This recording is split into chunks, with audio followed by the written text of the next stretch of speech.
Good morning, everyone. I'm Laurie Harper, Supporter Engagement Manager, and welcome you all very warmly to the Wildlife Trust AGM 2021. It really is great that so many of you could join us today. As you are all aware, the format for this year is virtual in view of the continuing uncertainty with the COVID-19 situation. We are really pleased that we are still able to proceed with our AGM this year, and we have worked hard to make it bigger and better, celebrating the continuing support of our membership. We would really appreciate your patience and understanding today for any minor technical issues or user error that may present. And on occasion, it may just take a few moments to switch screens to the different presenters. So please do bear with us.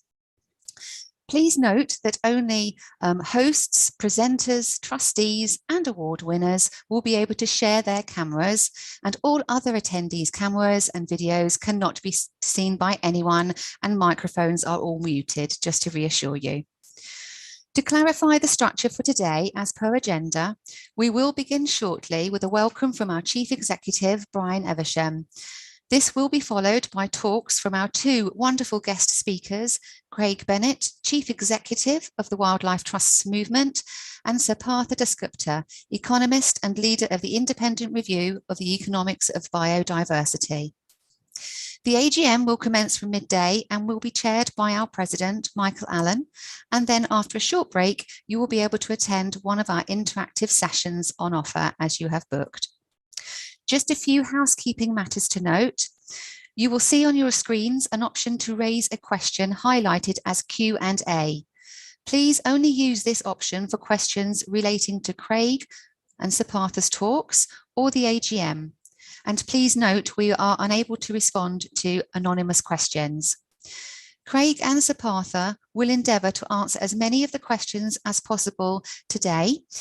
However, we will then endeavour to respond to all other questions in the days after the AGM as per guidance notes issued.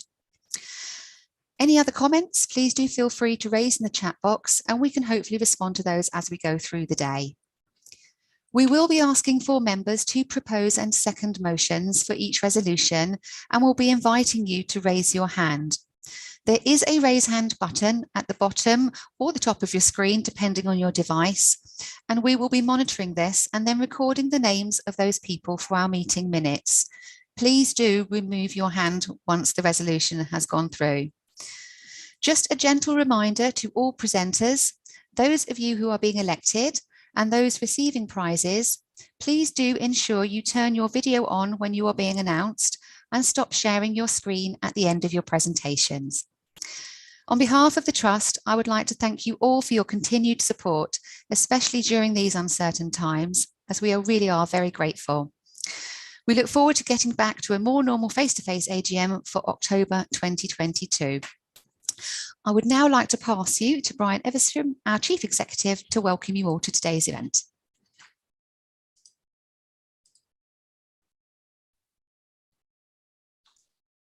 Good morning, everyone, and welcome. It's a great pleasure to know that there are so many of you here today. This, I think, one of the highest attendances we've ever seen for a Members' Day and AGM. So thank you for bearing with us for our second online AGM because of COVID. As you'll hear during the AGM itself, I think we've come through COVID in pretty good shape and quite remarkably with an increased membership. So as Laurie said, thank you all for your continued support. And I hope that by the end of today, you'll agree that we really are making a difference and you are a key part of that. I think we're being more bold and confident now than we've ever been before. And despite the pandemic, in the next couple of years, we are going to see some really exciting conservation projects on a scale and having an impact, I think, greater than anything we've seen in our history. As an organisation, we have people and wildlife equally at our heart. And I'm very proud of the programme of wildlife events reaching out to wider audiences than ever and supporting local families and their children during lockdowns in some very, very difficult times.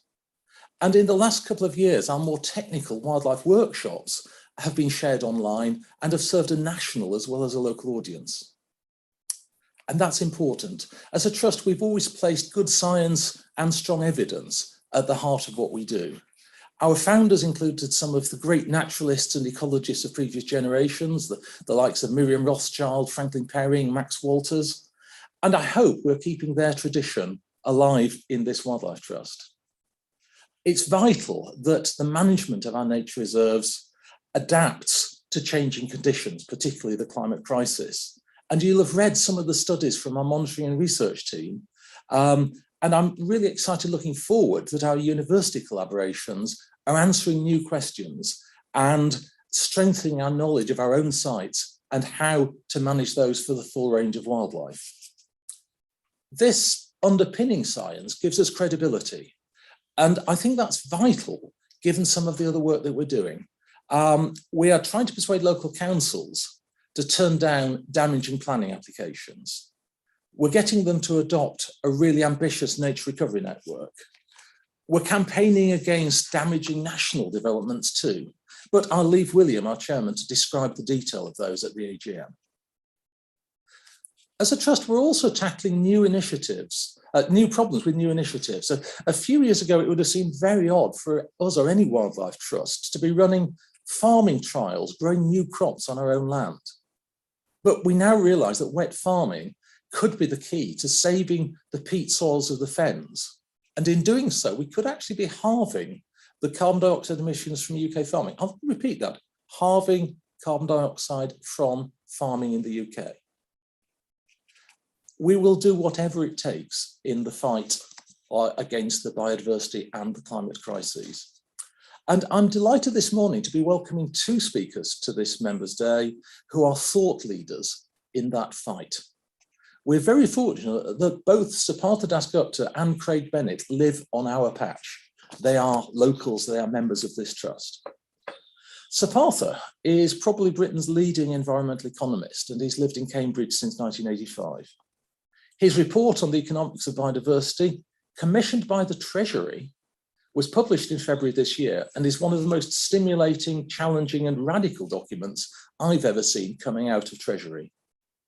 I'll not steal any of Sir Partha's thunder by trying to summarise it, but the very fact that it's based on the premise that economics, livelihood and well-being are entirely dependent on nature, I think means that it lines up very well with the fundamental beliefs of the Wildlife Trust movement. Sir Partha was born in Dhaka, at that time in India, educated in Varanasi, Delhi and Cambridge. He's the Frank Ramsey Emeritus Professor of Economics in the University of Cambridge and has taught at the London School of Economics and at the Universities of Stanford and Manchester. Knighted in 2002 for service to economics, Partha is a Fellow of the Royal Society, holds honorary doctorates from 6 universities, and is past president both of the European Economic Association and the Royal Economic Society. And last month, he was awarded the Kew International Medal for work to protect nature and stop the loss of biodiversity by the Royal Botanic Gardens at Kew. I've given a little more background than usual on Partha, as you will, I hope, be electing him as a vice president of this trust at the AGM later this morning. Our second speaker is Craig Bennett, who became Chief Executive of the Wildlife Trust nationally in April last year. And you can imagine that taking on a new national role at the beginning of the COVID crisis was quite a challenge. I personally have had the pleasure of knowing Craig since we worked together on the National Peat Campaign in the late 90s and early 2000s. And many of you will remember him in his previous role as Chief Executive of Friends of the Earth, where he massively increased their profile and the scale of their impact as a movement. His career started as a geographer, but quickly was converted by the renowned MSc in Biological Conservation at University College London, a course which brought forward many of the present generation of conservation leaders here and abroad. And you've probably come across him most frequently for his articles in The Guardian, The Independent and The Daily Telegraph. And with that background, it's no surprise that Craig has already raised the profile of the Wildlife Trusts and has renewed our sense of purpose and ambition across the movement. I personally think we're now a closer knit and more integrated partnership than at any time in the last 25 years. And I have to say on a personal note, I felt better supported by friends and colleagues across the trusts during the last year than ever before. And during COVID, there have been times that's been very, very helpful. It's also vital that because Craig's been helping us to set more ambitious aims, I think, than the trust movement has ever had before. And frankly, the crisis and the biodiversity crises means it's absolutely essential that we succeed in those aims. I'll let Craig explain his approach for himself. So without further ado, I will now hand you over to Sir Partha and say thank you very much indeed for being with us today.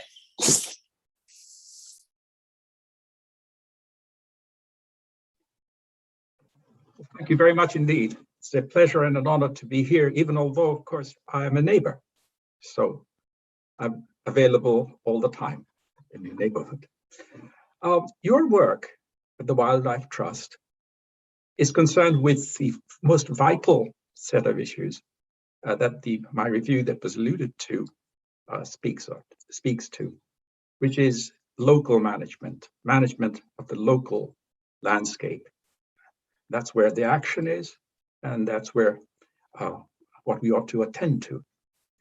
And all the small localities add up to the grand pile. And what I want to talk about this morning is the grand pile.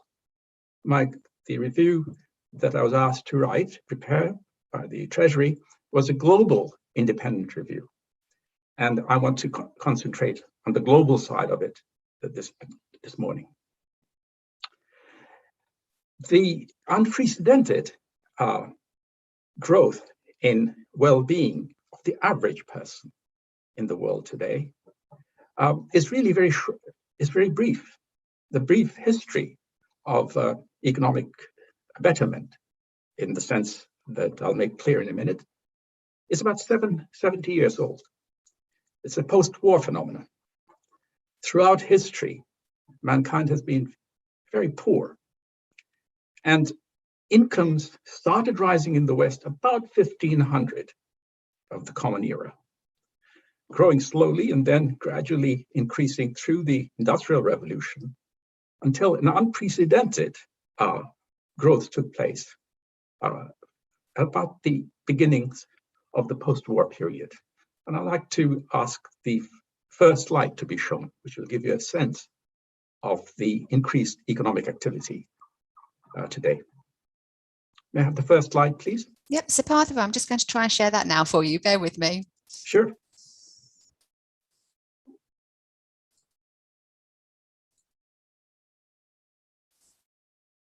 Oh, I've got to. If you look at figure 1, what I've plotted there is global GDP. GDP is the market value of the final products, goods and services that are produced. And you'll notice that up to this one speaks from 1750 to 2019, and you will see the incredible takeoff from 1950. In fact, the increase has been of the order of about 15-fold increase in since 1950, i.e. the last 70 years. So it's the post-war period where economic activity has really blossomed. And I use blossomed, of course, ironically here, because I'll be talking about the damages that has caused. I'm using GDP as a measure of economic activity and thereby human activity, all right? And if you look at the second slide, you will see that global real GDP per capita, again from 1750 to 2019, also showed a similar spike, a rise in about 1950. And global GDP per capita is something like the standard of living of the average person. Okay, I'm not going to be discussing a distribution here. That takes us into another terrain, another set of very interesting questions. But for the moment, I'm looking at only the aggregate figures. So notice that both of them have an incredible increase from about 1950. If I look at the third figure, please, that gives you global population from, again, 1950 to 2019. In 1950, global population was about 2.5 billion. Today, it's 7.8 billion. So in about 70 years, there has been a threefold increase in population size. But because global GDP has grown even faster, per capita income, the standard of living, has also risen, as figure 2 showed. So if you just look at those three items, you would say these three figures, you would say, we've never had it so good. And in fact, that's exactly what is said by many, many commentators. In recent years, we've had a string of books written to remind us that despite all the problems we face, we've never had it so good. Humanity has never had it so good. And in some deep sense, given the context of these three figures that I've shown you, there is truth in that. However, the problem is none of these three diagrams picks up what we have done to Mother Nature. In fact, Mother Nature doesn't appear in GDP. It doesn't because GDP is gross domestic product. It does not take into account the depreciation of capital assets that might accompany human activity. And of course, here, by depreciation of capital assets, I of course mean Mother Nature, because she's easy to degrade, far easier than buildings. I mean, I know there are wars and civil wars and so forth, and you can destroy buildings, but so far as Mother Nature is concerned, she can be beaten up silently without anybody noting. And figure 4 gives us a sense of that asymmetry in our activities. The figure 4 is a very approximate, rough, and in this field, by the way, all data are rough. They're not so rough in the first three figures. The numbers aren't very rough because dozens and dozens and dozens of people for year after year after year have been refining GDP estimates. Okay, and that's what we talk about. All the money we spend on national statistics goes into that class of figures. They're not so approximate. When it comes to Mother Nature, of course, all our findings are approximate at the global level because we haven't bothered to measure it. Subject to that caveat, here is a first cut into what's been going on in the very recent past. Recently, the United Nations Environment Programme published a book by Managi and Kumar, in which they estimated global capital stocks per capita, again, averaging across the global population. And the top figure is from 1992 to 2014 or so of per capita produced capital. By produced capital, I mean buildings, roads, ports, machines, and so forth, all the stuff that we think of as usually as capital assets, furniture, and so forth, okay? That has grown by a factor of 2. So it's doubled per capita stocks of these capital. Human capital, that's another category of capital, which we economists use, which is to do with the capital that we ourselves carry with us. Education, health, which makes us productive, if you like, okay? Human capital per capita globally has increased by something like 15% over these 18 years or so. All right, this is the length of this study. But natural capital has declined by 40%. That's the lowest curve. And that tells us the direction in which we have been traveling, this incredible, unprecedented success story that I was mentioning. We looked at in tables, figures 1 to 3. The fourth figure tells us that has come at the cost of Mother Nature. And therefore, the cost of what we are handing over to our children and grandchildren, because it's the earth which will be carried over, in addition to, of course, produced capital and human capital. But if you just concentrate on the first two, then you miss an enormous amount, largely because the more we trash nature, the less productive she is. And so the burden of being able to sustain ourselves in the future is going to be increasing. Currently, the demands humanity makes on nature's goods and services, all the invisible services on which we live, on which we depend, the air we breathe, the water we drink, the waste decomposition that Mother Nature provides us with, that service, all those services, the demands we make on that on an annual basis far exceeds nature's ability to supply them or meet those demands on a sustainable basis. What is the gap between demand and supply? Very crude estimates, again, suggest that the ratio of our demand to supply is of the order of 1.6 to 1.7, suggesting that gives us the metaphor, the idea that which you have heard of, which is that we need 1.6 Earths or 1.7 Earths to meet our current demands. But of course, we haven't got that extra 0.6 Earths. So this excess demand is being met by diminution of nature as a capital asset. So we should think of Mother Nature as a capital stock. All the ecosystems, the ecosystems we walk by when we take a walk in Trumpington Meadows, for example, that's a capital stock. And its maintenance is something we have avoided or we have neglected over this past years.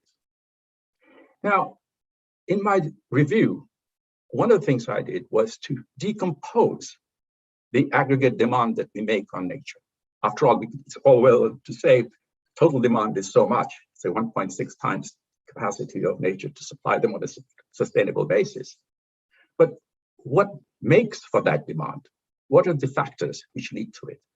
And here what we did, at least tried to do at the crudest level, was to think of it as our activities, final goods and products, global GDP, but also the efficiency with which we make use of nature services into transforming into GDP, okay? Now, GDP itself, of course, is trivially total population multiplied by the average income. That's trivial. I mean, that's just saying the same thing in two different ways. But the advantage of breaking GDP into population and per capita output is that it enables us to look at two possible levers that can be used to dampen down our demand in the future. One is to lower population growth, and the other is, of course, to lower standard of living.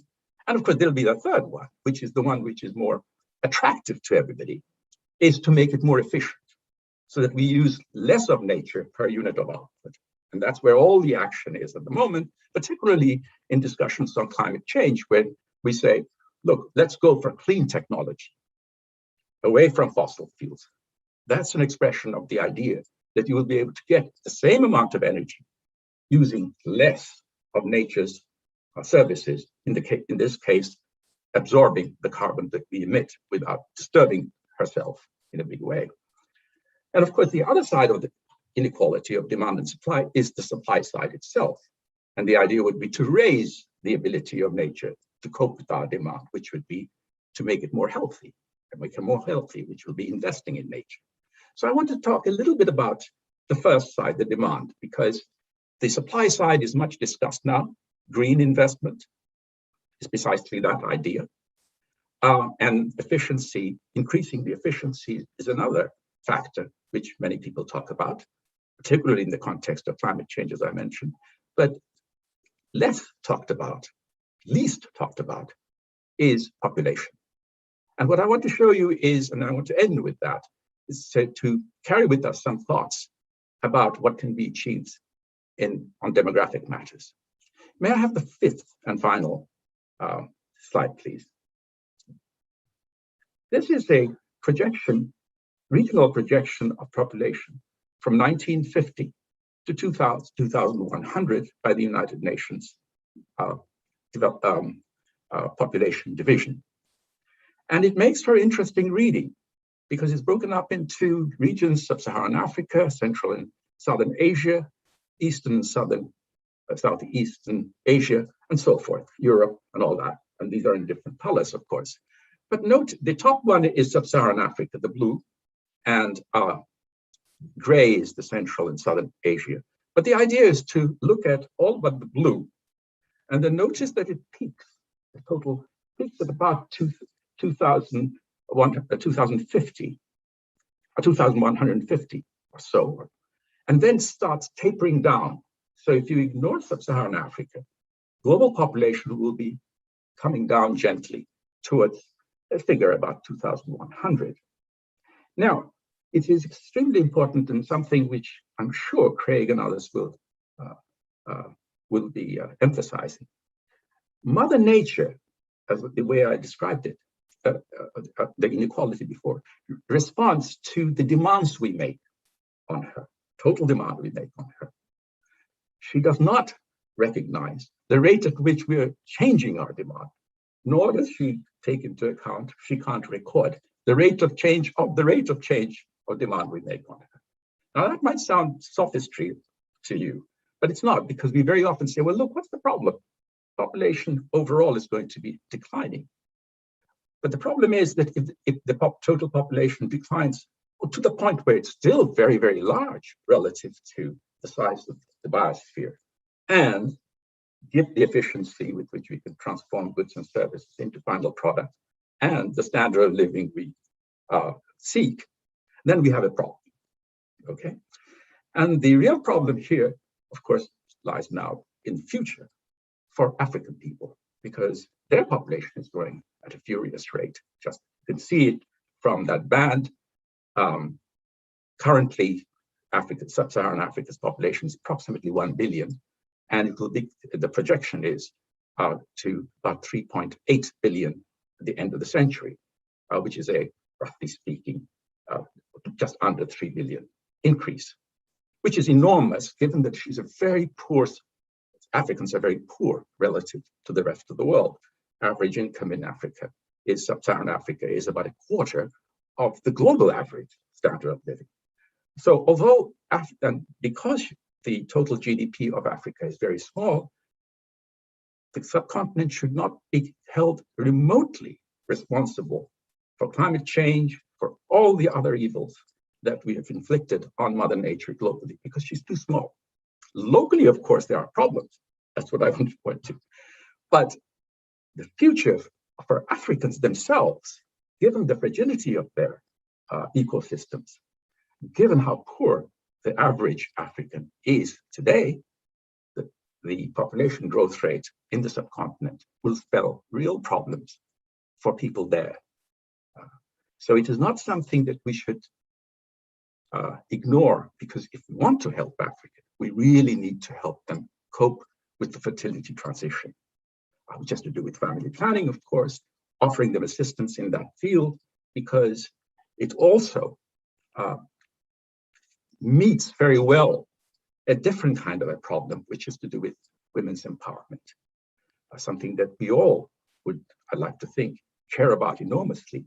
And the poorest people in any country are the ones with the least access to equipment, objects, material objects, and ideas and knowledge, which help the person to live comfortably. And if you do not have access to family planning facilities and ideas of reproductive health, then of course, the cost to young, poor women is huge. And so I want to end by suggesting that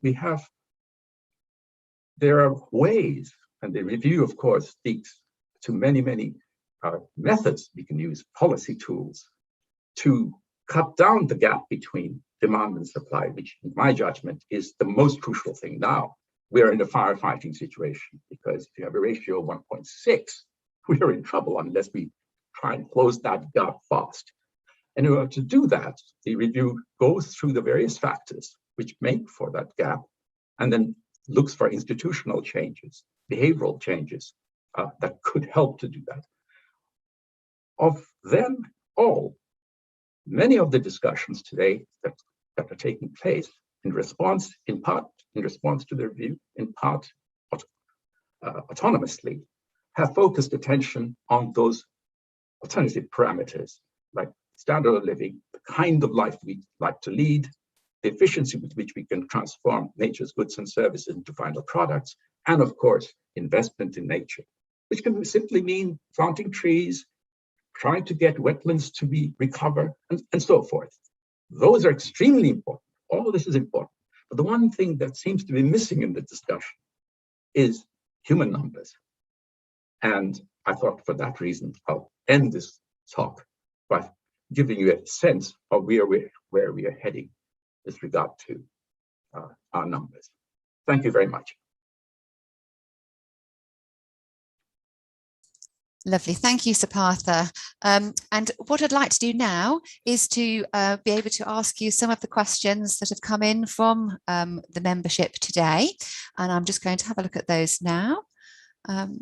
And so I've got here, firstly, such important messages about balancing behaviours.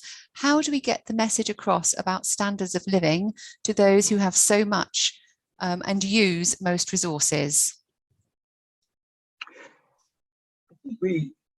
Of course, there's behavioral changes that are taking place even as we speak, because people like ourselves who care about nature, people like the questioner herself, changing the way what we eat, the frequency with which we purchase goods and services, that's for sure. But I think behavioral changes can take us only so far. The autonomous behavioral changes can take us only so far because many people aren't that well concerned, especially with urbanization, and our education system keeps us away from nature. And one of the things that I mentioned in the review was a plea to changing our educational system to bring nature studies prominent in our. So what else is available? Well, the other availabilities are, of course, community action. And that's, for example, Wildlife Trust is a paragon of virtue in that direction. The work has to start at the community level and urging our national leaders to do something about it. And things are happening, no question about it. The UK government is taking steps as well. But nevertheless, I think there are some big things that we could lobby for. Here's an example of what I mean, and it's not being discussed at all. COP15, COP26 are not raising it, and it's something that I think we ought to really care about. The oceans are a biome of great substance. Without the oceans, we are all dead. I mean, it's just not possible to imagine what the Earth system will look like if the oceans were gutted. And remember, nature is resilient, that's for sure. And she's gone through 4.3 billion years of trials and tribulations, no question about it. But we are now so clever, we can wobble her without any sweat, okay? The oceans are there. It's a global public good. Everybody benefits from the oceans in a massive way. And yet, she's open to access. Nobody pays for using her, either for dumping stuff into her or for the transportation that takes place. All the oil tankers, all the goods that are shipped across the Pacific, the Atlantic, the Indian Ocean. And look, we're looking at trillions of dollars a year of stuff that are being carried. Nobody pays. It's free of charge. Why aren't we charging a rent for it? When I say we, I mean the global population, obviously, because the oceans are common property. We all own it, and therefore, of course, nobody takes any care of it. Okay. All the fisheries, deep water fisheries that are destroying the ocean slowly but surely, but yet there's no rent charge for the access to fishing. Okay. Now, in order to be able to charge for that and thereby reduce the demand for that service, the transportation service, we need an international organization, and which could raise billions annually and reduce the threat to the nations appropriately. And what we do with that money? Well, we can do wonderful things with it. For example, the tropical rainforests are another global public good. Without them, we're dead. So much of the biodiversity resides there. The only difference between the tropical rainforest and the oceans is that the tropical rainforests fall under national jurisdiction in Latin America, Africa, Indonesia, Malaysia, and so forth. And they can legitimately say, and they do say, that look, you guys complain that we are burning down our forests, but we need to develop. So what we are doing is, why should we support the rest of the world when we need to develop? And so what we are doing is to transform our rainforests into soybean plantations, cattle ranches, and so forth. You read about that every day, and we moan about it. But moaning is no good because they need an incentive not to do that. And what we should do is something we are beginning to do in this country and in many other countries like Costa Rica and China and so forth, which is paying for ecosystem services. We pay farmers to provide certain services which others enjoy. So likewise, we should, as a community, global community, subsidize or pay these countries which house the rainforest to protect them. Now that will require deals and so forth, but that's part of the that's part of the exercise, goes without saying. But this range of issues, ways of handling the massive problem we have created, they're not being discussed.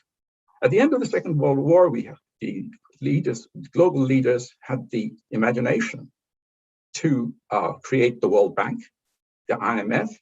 There was the Marshall Plan. These are all designed to supply global public goods. In the case of, say, the IMF, it's financial stability, which is extremely important. Our leaders today do not have that corresponding imagination to create an international organization which can deal with these global public goods. And I think there's something we can do. We can start agitating to have that happen. How it'll pan out is a different matter. These are practical problems and so forth. But we should not be stopped from talking about something because others anticipate there are practical difficulties. Well, I mean, there were practical difficulties setting up the IMF too. I dare say there were heated discussions, but it happened. And it was a good thing. I don't know if this makes sense, but. Lovely, thank you, Partha. So we've got quite a few questions, and just to let everyone know that we won't be able to answer all of them today, but we will send through the list to Partha after the AGM, and we'll try and respond accordingly after. But there is one question that we have here, Partha, that we'd quite like you to answer, if you may. Your review has 610 pages, and the government's response to it was 35 pages. Have they said enough, and is their ambition strong enough? That's very nice question again. Thank you very much. And the preceding question too. Well, I would have been alarmed if the Treasury's response had been longer, because then I would have been worried that they are going through, line by line and saying this is difficult or this is not possible and so forth. I thought the response was very positive. It was positive because it accepted it. It was really a respectable response. There was no saying that this is too difficult or anything, none of that. I was also very keen in preparing the review, and I had to withstand, in some sense, my wife, who had huge amount of influence in the writing of the review. I'm going to tell you, I tested every idea on a daily basis with her through this 18-month period, and of course her opinions sort of have a stamp on it. I think she would have probably preferred it if I had been a little more, demanding of political, more action, as it were, more activities. I was rather reluctant to do that because I don't know and appreciate practical political problems, the constraints under which departments have to manage. So, although there was a great deal of specific items about institutional reforms we need to change, the ones I've just now mentioned, for example, about the international institution, these are laid out, but there was no statement made about the timing. And I think that may have been one reason the Treasury's response was so positive, because we are not hamstring. I mean, we are not tying our hands down and saying, well, you must do this in the next 5 years and the next step is this. Because I think that would have been not right for me to do, although a huge amount of as I was saying, my wife's ideas are there in terms of the urgency of the matter and the width, the band of issues that I discussed. That's there. And I think the more I said it's urgent, we should leave it at that, and I did. Now, what about the rest of government? I do not know. I wrote it for at the instance of the Treasury, but I should say that the target audience for me was not national or national political figures, nor international agencies. It was to the citizen. I was absolutely convinced, after all these conversations I had at home, that really, at the end of the day, it's we who matter. It'll be we, and if things don't pan out, it'll be our fault. And so, for that reason, I prepared also a 100-page, not a summary, but a non-technical, and that I can tell you is absolutely deeply due to my wife. She was actually insistent that if I didn't write that, then I may as well forget it. So I have prepared one. I would urge, I would commend it to you. Read the 50-page one, because that doesn't have any appendices or tables or mathematics in it. And it's an appeal to the citizen to take action in the various ways in which, for example, we do through the Wildlife Trust, which is exactly right. We should start locally, but then we should move up as well and lobby our MPs and so forth. Lovely, thank you, Partha. Will you take one more question for us? That'll be lovely, thank you. Do you not think that a substantial change is needed in how humans value non-human animals and other living organisms? Yeah, I do. Absolutely. And it's the way I tried to frame the review. I was, to begin with, wary of placing too much emphasis on that, because it would sound as though I was preaching. And nobody wants to read the preacher, at least of all an economist, okay, preaching. So I avoided doing that. But having said that, there is a substantial chapter on the non-economic values, quote unquote, of nature. Okay. When I say non-economic value, I mean the value of nature as it means to us through its ability to produce goods and services. Okay. That's what I mean by economic one. The use value, if you like. There's an intrinsic value of nature, which there's a rich literature, and I speak considerably to it. And of course, there's a sacred value. Now that, though appreciation of those aspects of nature that are extremely meaningful to our lives are something that can only take place, its appreciation can happen through the education system. At home, of course, with our neighbors, and of course in schools as well. And the reason is not for any metaphysical reasons here. It's to do with the fact that for impersonal objects, impersonal in the sense of non-human objects, particularly objects we don't even see, most species are invisible to the naked eye. To develop an appreciation for them, even an affection for them, requires of us to understand their place in the natural world, in the nature of things. It's another way of saying we need to understand ecology, get some sense of ecology, mucking around in nature, as kids used to, my generation, digging up stuff and just seeing what's happening, looking at the root systems, trying to, not destroying it, but sort of getting a sense of the fact that lots of things are happening out there which we do not see, we cannot hear. And without them, we are dead. Something like 25% of species on Earth are in the soils, and we know very little about the soils. Ecologists know very little about it too, also, and we know even less, all right? So I think the answer is yes, we do need to develop a love for nature, but I think that love can only develop if we try and begin to understand nature. And that can only happen through the education systems, which is why the review makes a plea for a change in our educational system. In addition to the 3 R's in this country, we should add nature studies as a quartet. And it's something that should continue into tertiary education as well. There's nothing preventing universities from making a compulsory course. The first year, for example.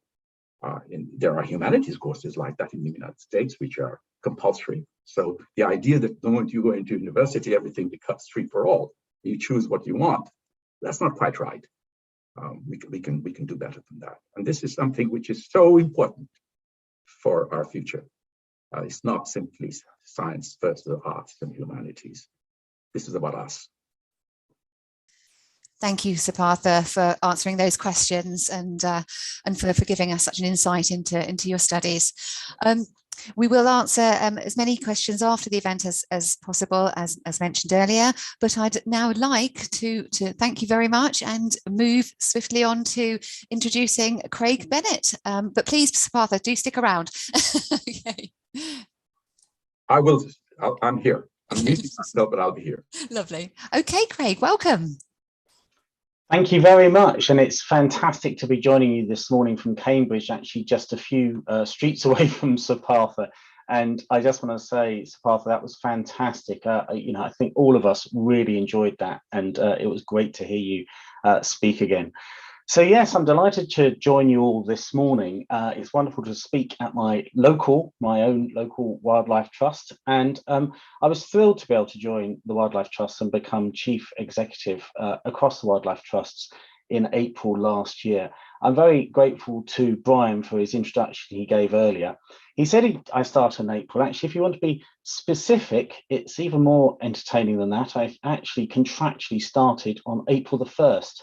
2020, which perhaps should have been a clue, shouldn't it, that it was going to be an interesting start to this job, and to start just a few days after lockdown had been declared, and to start in a new chief executive role. And I first of all just wanted to say why I was so keen to come to the Wildlife Trusts, because I was loving what I was doing before as chief exec at Friends of the Earth and enjoying that. But when I first heard about this role, I just couldn't stop thinking about it, because I've always adored the Wildlife Trust, as I'm sure many of you have. I was a member, first of all, of London Wildlife Trust when I was growing up on the sort of London-Essex boundaries, and have always followed and supported the wonderful work of the Wildlife Trusts. And, that's so much actually part because of that local structure, the fact that every Wildlife Trust is of and from a particular place. I think that's really, really important, and it makes the Wildlife Trust a very, very special place. But I also wanted to come to the Wildlife Trust because, of course, we're living in a climate and ecological emergency, and there's been a huge focus on climate change over the last 2-3 decades. And of course, rightly so. No one's going to deny that's the case.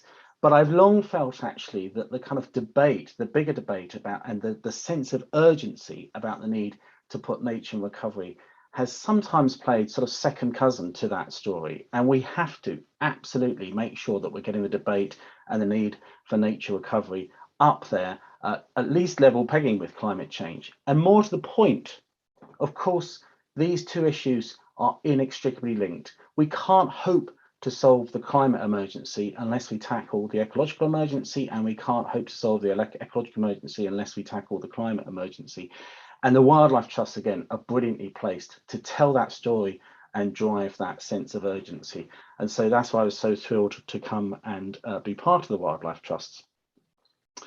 And when I started in the job, mostly from this attic, I wasn't really allowed out for the first few months because of lockdown. But when I started in this job, I started to learn much more about the Wildlife Trust. I thought I knew it. I thought I knew us very well, but actually then I learnt some more. And I just want to share with you some of the extraordinary statistics that I learnt in my first few days as Chief Exec of the Wildlife Trust. You probably know that there's 46 Wildlife Trusts in total, with Wildlife Trust BCN being one of them, and a spectacular one as well, of course.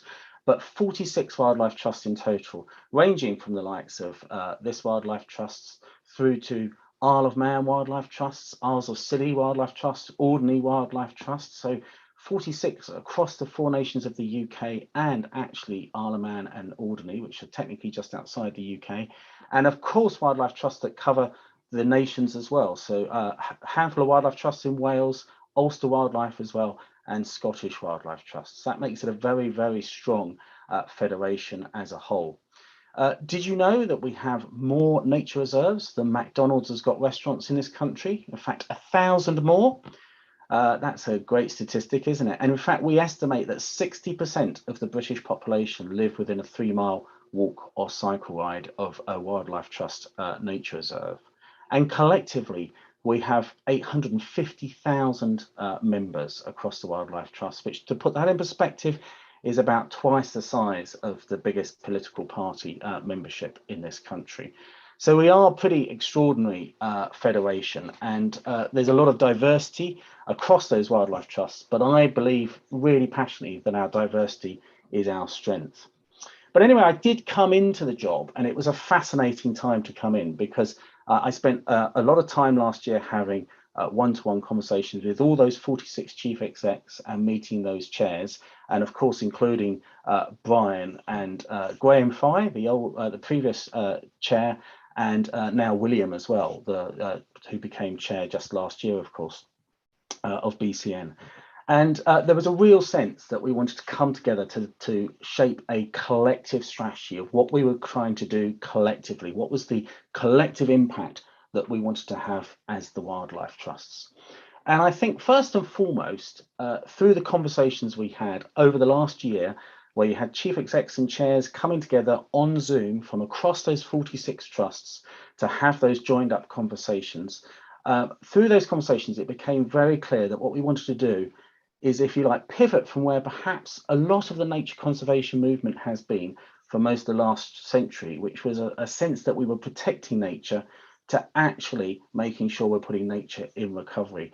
All of us, I'm sure, have kind of got a bit fed up of telling those stories about how nature is in decline. And it is in decline, sadly, despite all our best efforts. And thank goodness we've been able to protect nature in those nature reserves and out in our living landscapes as well as we have, because otherwise it'd be much worse. But actually, sadly, the State of Nature report, published as a partnership between lots of NGOs just towards the end of 2019, showed that 41% of our wildlife species in this country have suffered big declines in their abundance since the early 1970s. In other words, in my lifetime, we've seen 41%, nearly half of our wildlife species decline in abundance.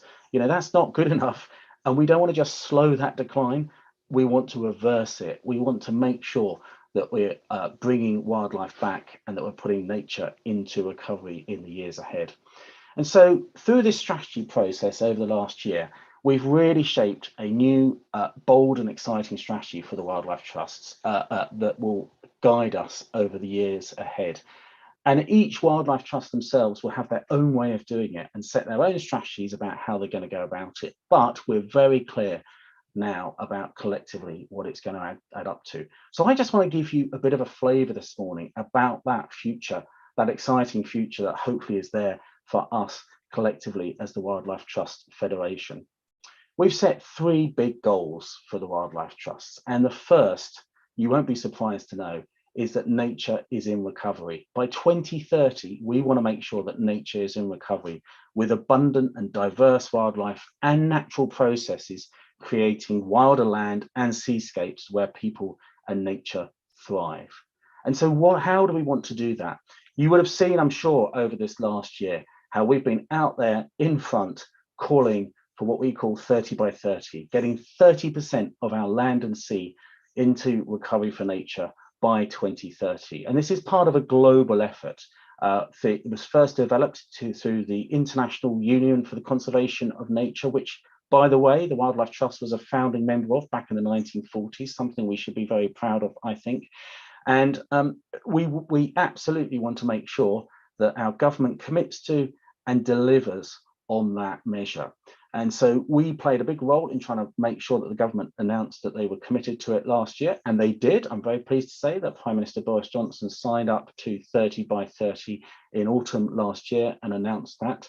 We have a bit of a debate with the government about what they mean by it. At the moment, the government thinks we're at 26%, and the reason they get there is they include all our national parks and all our areas of outstanding natural beauty as if they were all in a perfect condition for nature. And sadly, we know that's not the case. In many cases, our wildlife is in a worse state in our national parks and outside them.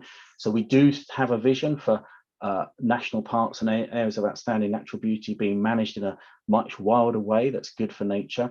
And actually, even our designated sites, our sites of special scientific interest, according to Natural England, at least half of those are in a poor condition as well. So we need to turn all that around. But even after that, we will still need to make more space for nature.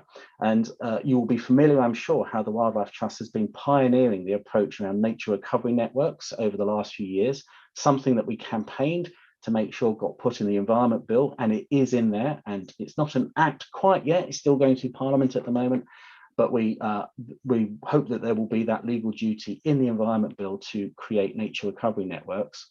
But we're also going to need new designations to enable that to happen. So it's not just a concept, but actually we can make sure we can create that new space for nature and connect it up so it's properly protected for the long term. So you might have seen over the last year, we launched a campaign also for a new designation called Wild Belt, because although we have lots of these designations, sites of special scientific interest and so on, they're mostly always, the purpose has been there to protect the best bits of nature we've got left. But if nature's already declined, if we are in a state where actually we're one of the most nature depleted countries anywhere in the world, just protecting what we've got left is not enough. And we need a designation where you can take land that's in a poor quality for nature and protect it and manage it for nature's recovery in the long term. And I have to say that your Wildlife Trust here has been an absolute pioneer in this regard. One of my favourite Wildlife Trust reserve, and actually I happen to know Sir Partha's as well, is of course Trumpington Meadows. And that amazing kind of visionary deal that was done between this Wildlife Trusts and a housing developer and the local council through planning 15, 20 years ago, to make sure that as new homes are built on the outskirts of Cambridge, actually new areas for nature were created as well. I think was a real visionary kind of concept at its time. Same happened with this Wildlife Trust in Campbell as well, and in many other places. And so we now see a nature reserve on the southern outskirts of Cambridge, which is only, what, 10, 15 years old, but is now perhaps one of the most visited sites, green spaces in and around Cambridge. And that, to me, is a good example of what we mean by Wild Belt, actually creating new spaces for nature in and around our towns and cities and out into the countryside to really deliver this nature recovery network and to make sure we can reach that target of getting 30% of our land and sea into recovery by 2030. But of course, we care not just about that 30%, but around nature everywhere on that 30% and also on the 70% outside it. And that's where we want to see a restoration and the abundance of nature.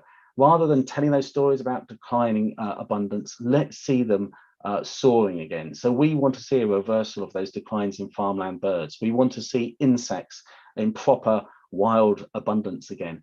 And that's crucially important because we also want to get nature working again properly. Let's have a vision where our wetlands are wet rather than, as in the case of many chalk streams in this region, sadly that they run dry all the time, where our soils are healthy, our pollinators are pollinating, and indeed, yes, our beavers are out there building dams and making sure that we have healthy, functioning wetlands.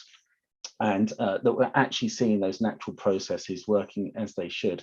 So that's one of our big goals, as you can understand, getting nature in recovery with abundant, diverse wildlife and natural processes, creating wilder land and seascapes, and where people and nature thrive together.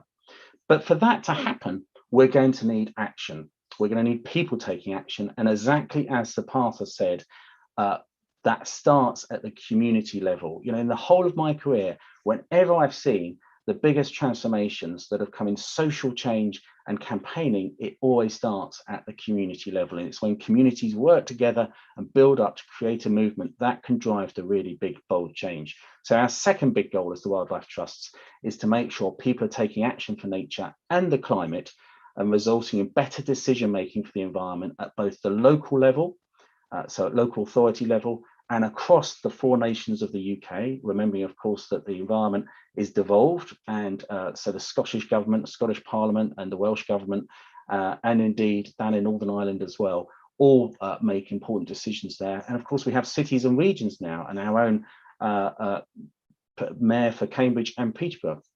Of course, these are all decision makers that can make a difference on this. And as the Wildlife Trust, as I was saying, is perfectly placed to do this. I said that one of the big reasons I've always loved the Wildlife Trust is because of our structure. It's because we are of a place, of and from a particular place and from our community. And what we really want to do is make sure that we can be transforming, driving that community action right across this country in the years ahead. And crucially, we can do that in a way that gets many more people involved, from a greater range, a greater diversity of people involved in this, and particularly also with a focus on young people. We want to create a young movement within a youth movement within the wildlife trusts that can work together nationally as well as locally to really drive that change. And it's worth saying, there are so many ways in which we can do this. Our visitor centres, we often perhaps historically think about our visitor centres like the wonderful visitor centre at Neem Wetlands. We often might think of them just as somewhere we can go for a nice cup of coffee and learn a little bit more about that reserve. But actually, those are often the shop windows to get people involved in the wildlife trusts to join up and start taking action. And sometimes you have people that start with a cup of coffee at a visitor centre, go on to become a more active volunteer, go on to actually be part of a community group or part of Team Wilder, which is a new project that we're rolling out right across the Wildlife Trust to deliver that community organising. And then next thing you know, those people are coming together to put pressure on the local council to ban pesticides, for example, on their land. So it's a continuum of activity, how people get more involved in this. And we are very excited about how we're going to dial that up in the years ahead across the wildlife trusts, and particularly by doing that together, the impact we can have. Our third big goal is that nature is playing a central and valued role in helping to address local and global problems. We all know this, don't we? Nature's a beautiful thing. It means so much to us. It has its intrinsic values. But as we were just hearing from Sir Partha, my goodness, it is also underpins everything we hold dear. You know, I often say, you know, nature is the economy is a wholly owned subsidiary of nature, not the other way round. And if nature is in decline, there's no hope of a healthy economy or healthy well-being for people in the future either. We have to absolutely make sure that nature can be playing that role in helping us address climate change through nature-based solutions. If nature is healthy, it will be sucking carbon out the air. We've got to stop burning fossil fuels, of course, but if in addition to that, we can put nature into recovery and get our peatlands working again, for example, then they will be sucking carbon out the air. And again, this Wildlife Trust here has been a real leader in showing how that can be done with projects like the Great Fen Project, which is actually making sure it's turning degraded peatland soils into healthy peatland soils that do that thing of holding water in the landscape, sucking carbon out the air, and providing a real service and model about how you can have sustainable agriculture in a region like the Fens rather than unsustainable agriculture. But we want to make sure that that's happening, yes, to address climate change, but also to be addressing our health and well-being. My goodness, we've learned over this last year just how important nature is for our physical and mental well-being. Did you know that in the first couple of months of lockdown, we saw a 2,000% increase in the number of people visiting Wildlife Trust webcams just to get that daily dose of nature, albeit through a digital forum, and a huge increase in the number of people visiting our reserves, even with Wildlife Trust members discovering new Wildlife Trust reserves close to where they live that they didn't previously know about, because we all felt that need for that daily dose of nature. So I think we've learned more than ever over the last year how important that is. And there's so much research, of course, that backs this up and shows just how important it is for people's physical and mental well-being. You know, if we can put nature in recovery, that's one of the best things we can do actually to take the pressure off the NHS and to deal with those physical and mental health problems that we have in society. So let's make sure that we can be doing that for climate change, for health and well-being, for soil quality, for water quality, and so on. Let's make sure nature is playing a central and valuable role in helping us address local and global problems.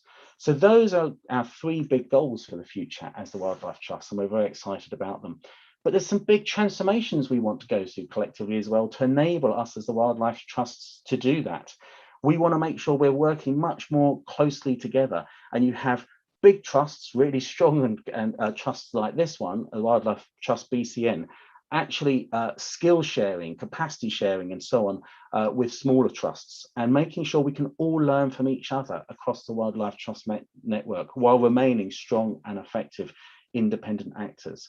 We want to work more effectively than ever before as a distributed network and collective movement, so that we can speak with a strong and bold and confident voice together, and also locally in that independent way. We want to be inspiring community organising and mobilising, and as I said, especially amongst young people. There's some fantastic work going on across the Wildlife Trusts in creating youth councils, youth movement, and so on. We really want to dial that up over the years ahead, and we have a vision of thousands, hundreds of thousands perhaps, of young people getting involved with the Wildlife Trusts and driving that change that is going to be so important in the years ahead. We want to go through a root and branch digital transformation. You know, we know that digital technologies can be incredibly important to help people learn about nature, to take action on nature, and get more involved. And it could be as simple as the kind of bug hunting at Tottenham that you see on YouTube, for example, people learning how to do that with YouTube videos about individual Wildlife Trust reserves like Tottenham. Or it could be citizen science that we do through smartphones and actually uploading data in a collective way. If you could even get half of our 850,000 members involved in a citizen science project, that would be transformational in the amount of data we can collect and process and learn what's happening to nature. And then if people are also taking action alongside that, it will be transformational in terms of the impact we can have as well. And we also want to deliver a step change in the scale and diversity of our funding.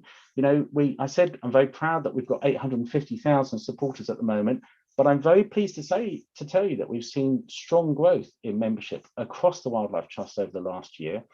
And actually, our clever fundraisers have done lots of work. We are pretty confident that we should be able to get to 1.5 million members, double our membership collectively across the Wildlife Trusts in the next 5 to 6 years. And that would be a really good thing to aim for, because it's with your support, your membership, that's absolutely underpinning the foundation of everything we're able to do.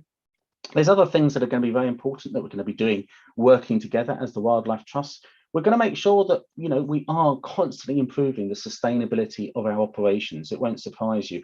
And a big effort over the years ahead to make sure that we've got good renewable energy in and around our visitor centres and offices, that we're well insulated, that we're cutting our carbon at source, and that we ourselves are committed to net zero. We're absolutely planning to do that.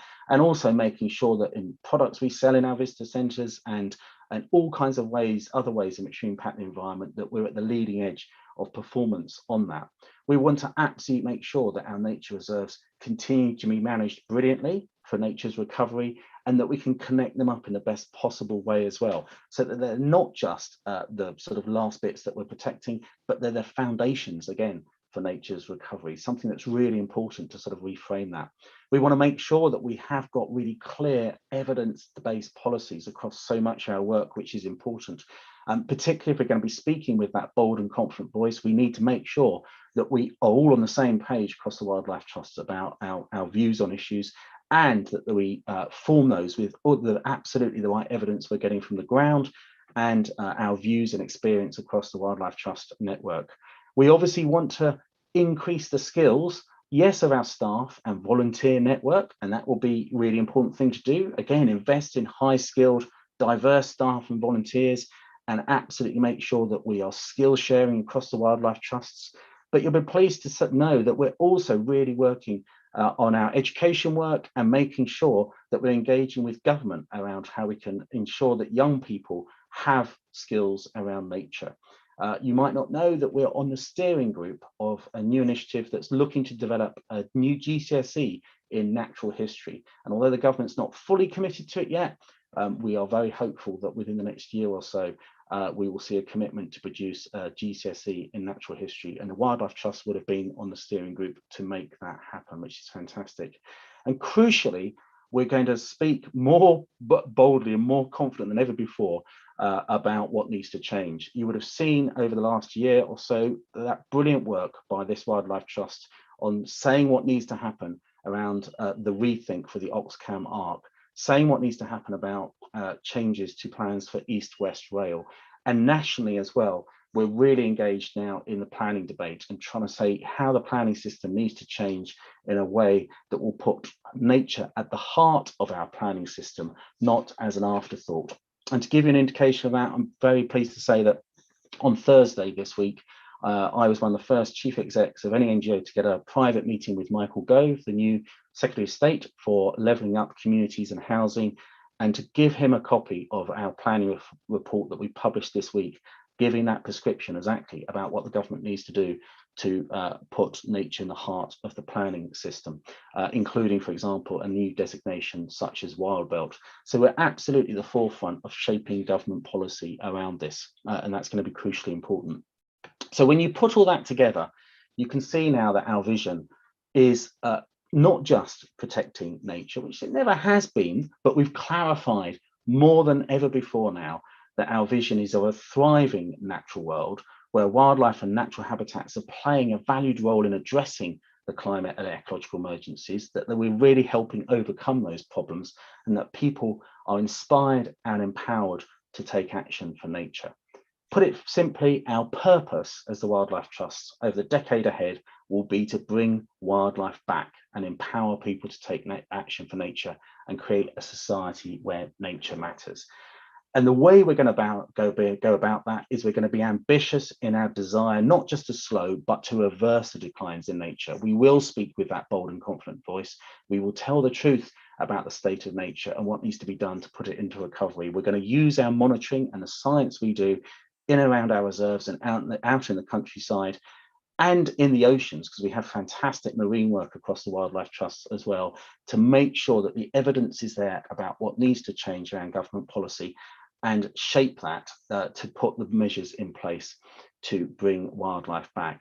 And as a grassroots movement, we're firmly rooted in those local communities to look after those wild places and increase people's understanding of and connection to the natural world, both at land and sea. That's going to be crucially important. We will be working more than ever in partnership with others, because we can't do this alone. And there's fantastic partnership working between environmental NGOs and with business now. I regularly meet with my counterparts at the RSPB and the National Trust and the Woodland Trust, and we have fantastic relationships with them. And we've been working together in partnership with them and with other organisations and business to deliver this change that we need. And finally, we will also demonstrate what's possible through things like Trumpeter Meadows, or what the Wildlife Trust here has done in Campbell, and through the Great Fen. We will demonstrate on the ground what can be done as models of actually what can be done more widely across the country as well. So as a network of Wildlife Trusts, we want to ensure that our local actions and our work across the 4 nations of the UK add up to a collective impact like never before, and make a big difference here in the UK, put nature in recovery here, but actually make a difference to those global issues as well. As I said, we were one of the founding members of IUCN back in the 1940s, and I was recently at the IUCN Congress in Marseille. So we want to connect up the work we're doing here internationally, share the best practice, what we're doing, learn from others internationally as well, so that we can drive this forward and really make a difference. And if any of this to you thinks that's wonderful, Craig, but can we really do that? Can we really turn things around? Just look at what humanity has actually managed to do over this last year. We've managed to do things in fighting this appalling pandemic that we never thought was possible. We never thought it was possible to develop a vaccine and roll it out in 10 months. We used to think that could be done in 10 years. When we really had to do it, humanity worked out how to do it. Our brilliant scientists worked how to do it, and we rolled it out. We didn't think it was possible to build hospitals in months rather than years. We did it. As a Wildlife Trust, we didn't think it was possible to get all chief execs and chairs together on Zoom for a day every month to talk about how we're going to work together and develop a strategy together, but we've done it.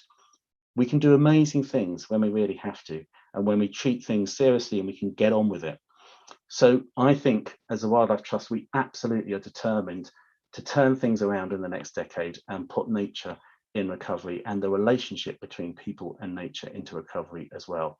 But one final thing to say, we couldn't do any of this without your amazing support, the support of our members. So thank you so much for that. And thank you for your continued support and engagement in the Wildlife Trusts. It makes it all possible. Thank you very much. Thank you very much, Craig, and that's definitely given us all food for thought, and I think we're all on the same mission, so really appreciate your time today. We do have some questions for you if you still have time. I know you're zooming off this afternoon as well, so I want to make sure we keep on schedule for you. But we have a question here about what is the Trust's stance on the recent campaign to persuade royal lands to be rewilded, especially when the Earthshot programme is being promoted? Yeah, well, I mean, the first thing, rewilding is always an interesting word because lots of people mean different things by it. Some people mean, you know, masses of huge lands that there's not many other activities on. Whereas a neighbour of mine recently said to me, Craig, have you noticed how they've rewilded the local park? And what she actually meant is left a pretty small area of it to the grass to grow a bit longer. We do think in terms of land everywhere, we need to see it managed in a way that puts nature in recovery and allows those natural processes to recover. In some cases, that could be really big, ambitious programs about what people might call rewilding, where we might reintroduce missing species and want to see that happen. And that really, if you like, nature comes first and that we see that absolutely happening. That's a good thing to do in some locations. Of course, you can't necessarily do that everywhere. We also need to make sure that we've got regenerative agriculture and that we can have managed lands for agriculture in a way that is also putting nature in recovery. And it's worth saying these two go hand in hand because there's no such thing as food security if nature is in decline. So we need some areas which are properly wild, and we see those natural processes, other areas that are being farmed perhaps for food, but in a way that is compatible with nature in recovery. And to any owner of land, we would say that kind of conversation, and that would be the same obviously with those that are owned by the Crown as well. But really the point about this is to recognise that you get what we really need is a sweep, a continuum, if you like, of the way land can be managed, that even in towns and cities, it can be managed in a way that's better for wildlife. That's true in the wider countryside where it's used for agricultural purposes, and it's true in areas where perhaps you might have what people would call rewilding. So it's a continuum, and on any bit of land, all of those might work. Lovely, thank you. And then we have another question, quite topical at the moment. How do the Wildlife Trusts best use the fact that the UK is hosting COP26 to influence environmental policy, both as a movement and in collaboration with other organisations? Yeah, excellent question. Well, we will be at COP26. You'll be pleased to know I'll be up there for pretty much nearly the whole of the 2 weeks. And I have a lot of experience of climate COPs, and so does our Director of Climate now, Catherine Brown, who started with us from the Committee on Climate Change just earlier this year. It's very hard to obviously influence the international negotiations, particularly actually by the time you get to a COP, because a lot of those have been done, and it ultimately comes down to the kind of world leaders on the very last part of it. But what we can do is be there and make sure that whatever is being agreed, whatever is being discussed, is then implemented here in the UK and played back out to shape the UK debate around this. And one of the things we're very keen to be doing is talking about the role of nature-based solutions in this and what we need to do to make sure the UK is really playing its role in putting nature and recovery in a way that helps us tackle climate change. Just this week, in fact, yesterday, we published a report called Let Nature Help that shows that how to do that, shows that, you know, for example, the work at the Great Fen in restoring our peatlands, how important that is, but also looking at our marine environment, which I think is as exactly as Partha was saying, has not received the attention in the climate story that it really should have done. We've done some work that has shown that the trawling, seabed trawling, that is done by the fishing industry is actually devastating for the ability of our ocean seabed to suck down carbon. And that's we called just yesterday to end seabed trawling, both for the benefit of nature, but also for the climate. So those are the kind of things we want to be doing at COP26 is telling the story about what's happening there and telling the story about what that means for us here in the UK. And I'm delighted to be able to tell you, I think it's the first time we've said this publicly, we will be doing a 15-minute video update every day from COP26 to help explain what's happening and how people can get involved and so on. So look out for more information about that in the coming weeks. Lovely, thank you, Craig. And one final question for you. How can we, as members of our local Wildlife Trust, help the wider movement of the Wildlife Trusts? So many ways. I mean, just keep involved, keep active, look out for those emails, look out for the information that we'll tell you about how to get involved. Look out for projects like Team Wilder and so on, and community groups that will start up right across the country on this. And your Wildlife Trust here, I know, will be very active in helping inform you about how you can get involved in the big push that we're going to be doing across the Wildlife Trusts in the years ahead.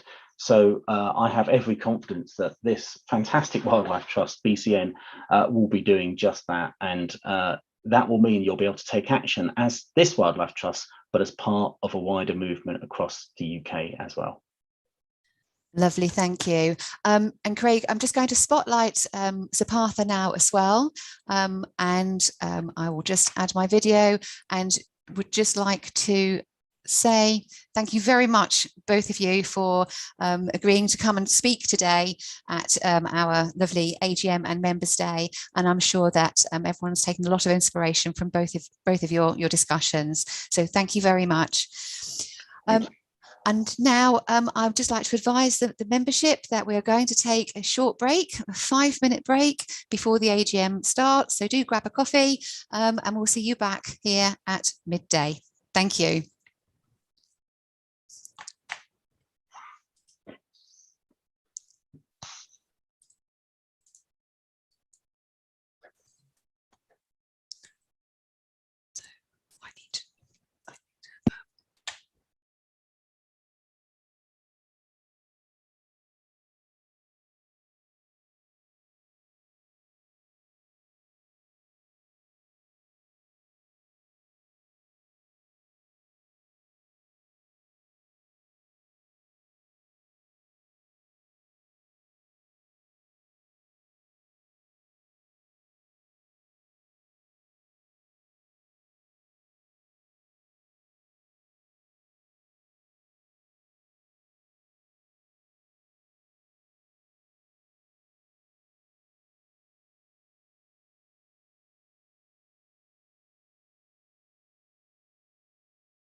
And welcome back, everybody. Once again, I hope you all enjoyed this morning's speakers.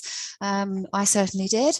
And I hope you've all managed to get a coffee and have a little bit of a break. And now I would like to hand over to our panel today to commence the AGM. Thank you very much, Laurie. We are still buzzing with excitement here about what we've been hearing this morning. And I know that there are lots of questions which have been raised. And on a point of housekeeping, I should say that this meeting will have any questions which have been submitted in advance, and we will answer those under any other business at the end of the meeting. But during the process of the AGM, questions may occur to you. And if you wish to raise them, you may do so via the Q&A function in Zoom or by email or by calling the Trust on the telephone. We won't be able to answer them today, but as with questions to our distinguished guest speakers, staff or trustees will make sure that they are dealt with directly within the next week. So much for housekeeping. Can I start the meeting by asking for the names of any apologies which we've received? And that will be Paul Solon, Becky Stock, and Jan Davis. Thank you very much. We'll see that they're recorded. At various points, I'll be asking for members either to propose or, in most cases, second a resolution. And in order to do so, you need to click the raise hand button at the bottom of your screen. One of my colleagues will then read out the name of the first person to do so for the minutes. As you know, all voting has been conducted by proxy, and Professor Stevens, our chairman and the nominated proxy, will read out the totals for each resolution after it has been recorded and seconded. Can we first then, after that, turn to item 3, the minutes of the last meeting of the AGM, held on the 10th of October 2020. Draft minutes have been circulated, posted to the website, and I hope that everyone has had a chance to look at them. Members who were at the last AGM are asked to approve the minutes as a true record of the meeting. So our first resolution is to approve the minutes of the 2020 AGM. Can I first of all have a proposer for that? The proposer is Derek Langslow. Thank you, Derek. And a seconder? The seconder is Peter Pilbeam. Thank you, Peter. I'm only smiling because Peter's very good at this. He knows where that button is and he hits it very early. So now can I ask William for the vote tally which we have recorded? Resolution 1 to approve the minutes of the 2020 AGM, for 86, against none, and 4 abstentions. Thank you.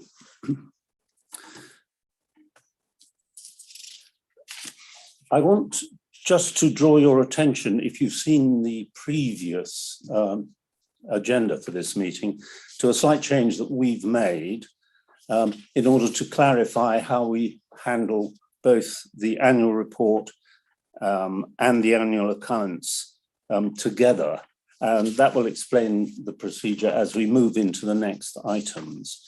And the first of those is the presentation of the annual report by William Stevens, our chairman, who's sitting next to me here. And I'm going to ask William to present the annual report to the meeting, and he will then hand over directly to James Fanshawe, our honorary treasurer, who's joining us from the wilds of Northampton. Well, that's how they're described here, Northamptonshire, to present the annual account and the auditor's report. So we'll deal with those two items together, and over to you, William.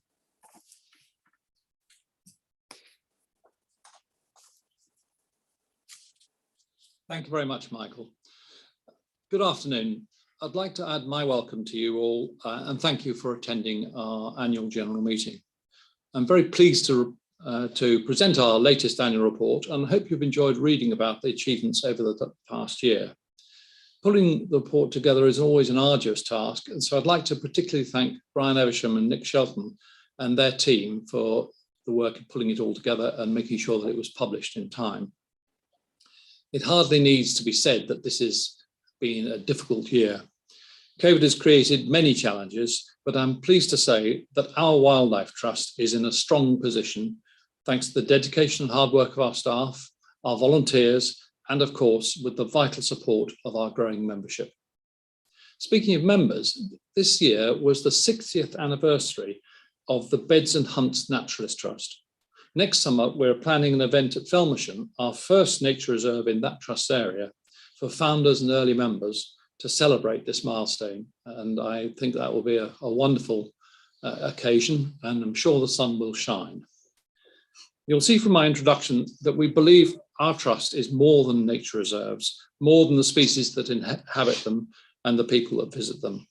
The climate and ecological crises that we've been hearing about in our previous talks mean that we must work together with the Wildlife Trust across the UK, with other environmental charities, with government, business and the wider public to ensure a wilder future based on sound science. Your trustees recognise that bold action is needed to address these crises. We have the confidence to seize opportunities as they arise, and your generous support through donations and legacies will allow us to continue to do so. In the Great Fen, we have secured our biggest ever grant of £8 million from the National Lottery to buy a new farm that links Home and Woodwalton Fens. We are also actively pursuing another wonderful opportunity to acquire a very different but equally important site in our area, and I hope we'll have more about this in the future.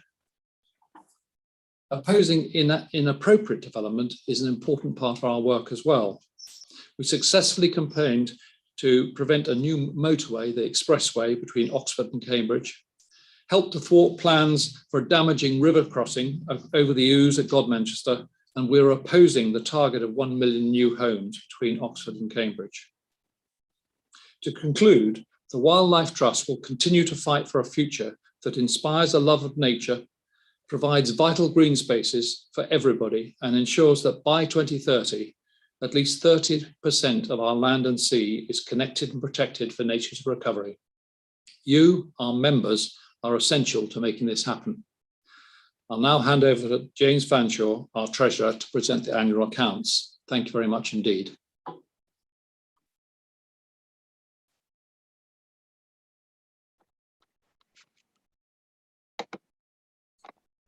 Okay, James, you're now on screen.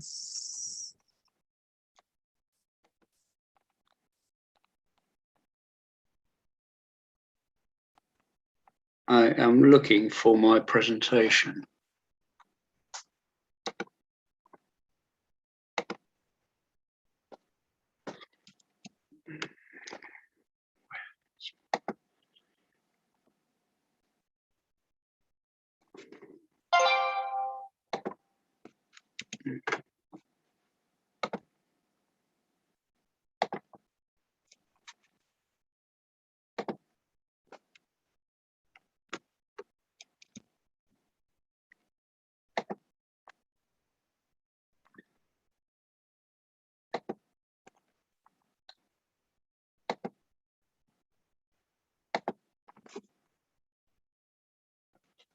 Good morning, everybody, and sorry about the delay in finding my presentation. But I just wanted to say a few words picking up the financial aspects of the annual report.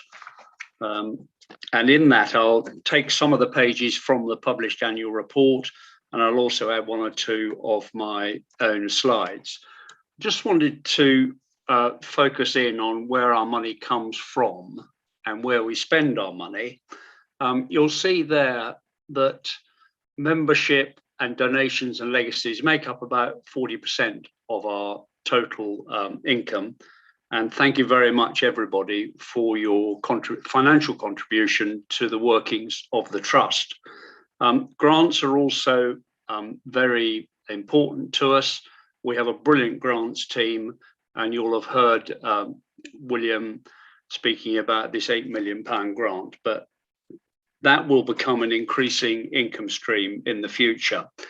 You'll see that the RPA, the Rural Payments Agency, also gave us income of 518,000. That's essentially farming subsidies, and that is under threat as we change the farming subsidy regime. If I look at what's also going on, you can see on the left-hand side, under other recognised gains, we have £314,000 of investment gain. So this is the money that we have very fortunately been left, which we've invested on the stock market, and our investment advisors have done a good job for us so far. And in the year, we show a gain of 314,000. I would say that all legacies are very important. We tend to focus on the large ones, but absolutely everything is extremely important to us, and we're very, very grateful to get that money. If I look at the balance sheet, we split our assets between general funds, designated funds, and restricted funds. And although our balance sheet is actually very strong, we do have £24 million, 24.2 million of total assets, but of those, 18.3 are restricted assets. That means we cannot just sell those assets without having regard to the restrictions under which the asset was acquired. So we do operate under some restrictions. We have about 5 million of unrestricted assets, but 24 million is restricted. We don't actually have any borrowings, so we have a very strong balance sheet. We have an investment portfolio which gives us the confidence to do things in the marketplace. And you'll have heard William refer to 2 very exciting new projects which are coming on stream. That is because we've got the confidence to go and do those things because we're backed by our investment portfolio. So Partha talked a lot about natural capital. Although we haven't yet done the formal figures, this trust is rich in natural capital, and we are carbon negative. And that will become increasingly important to us in the future. Our living landscapes are large and expensive to maintain. Land is still very expensive, as we've seen with the 2 acquisitions we've got, and we do aim for break even. So I'm afraid to say, from a treasurer's point of view, we need all the money that we can get to invest in the future of the trust, and we must reach all sectors of society, and that needs money as well. So thank you very much for your support over the past year. We think the trust has put the money to good order, and actually if we were able to double the membership income, that would have a transformative effect on the finances of trust, giving us another £1.3 million. And I actually look forward to that in the future. So that's just a quick run through of the annual report, and I hope that's helpful.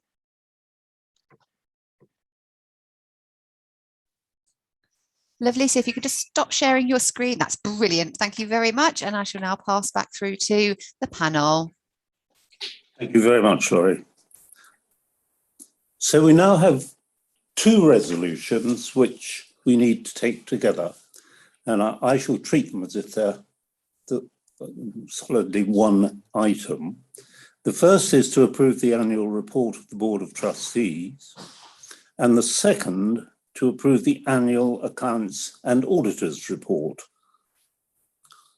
Both of these are proposed to you by council And what we need in this case is the name of a seconder. So could you press your buttons? The seconder is Pam Peacock. Thank you.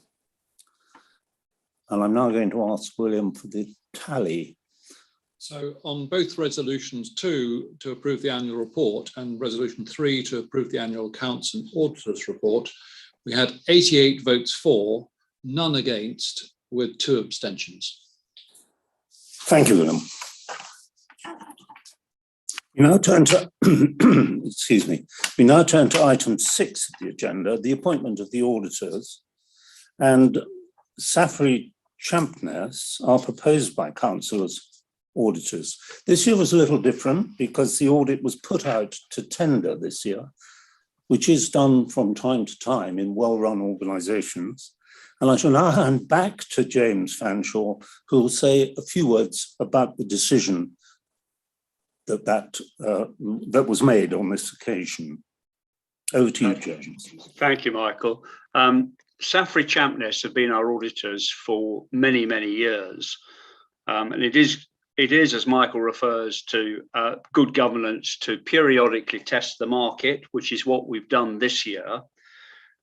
We went out to the market at this time because we felt the time was right, both in terms of the number of years Safri's had served the trust, and also in terms of our readiness to do that. And it's not a change one undertakes lightly. But we did go to market with 5 firms. As a result of that, we invited more detailed presentations from 3 of those 5 firms.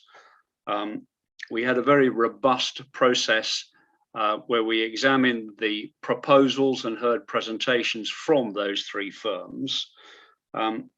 And as a result of that process, we as trustees recommend that Safri Champness should be reappointed as auditors for the trust for the ensuing year. Back to you, Michael. So the resolution 4 that we are now dealing with is to approve the appointment of Safri Champness as auditors.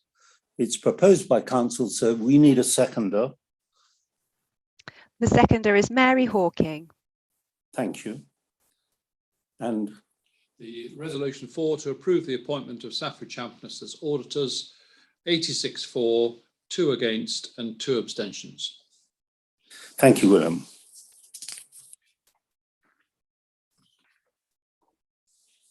So we now turn to elections to council.